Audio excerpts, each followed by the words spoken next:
ప్రెగ్నెన్సీలో హెచ్‌సీజీ అనే ఒక హార్మోన్ అనేది పెరగడం జరుగుతుంది. సో, దీనివల్ల వాంతులు అనేవి ఎక్కువగా ఉంటాయి. సో, బేసికలీ ట్విన్స్ ఉన్న వాళ్ళలో లేదా కొందరికి ముత్యాల గర్భం అని మూలా ప్రెగ్నెన్సీ అలా వచ్చే వాళ్ళలో, కవలలు ఉన్న వాళ్ళలో వాంతులు ఎక్కువయ్యే ఛాన్సెస్ ఎక్కువ ఉంటాయి. ఎందుకంటే ఈ హెచ్‌సీజీ అనే హార్మోన్ ఎక్కువ ఉంటుంది కాబట్టి. ప్రొద్దున లేవగానే కొంచెం వికారంగా అనిపించడము, మార్నింగ్ సిక్‌నెస్ అంటారు.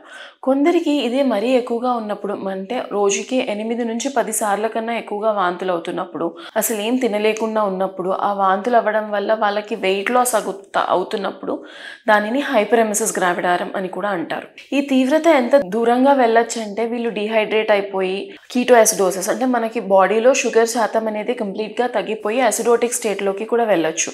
సో, అంత డీహైడ్రేట్ అయ్యే పరిస్థితి కూడా కొందరికి అంత తీవ్రతగా కూడా ఉండవచ్చు.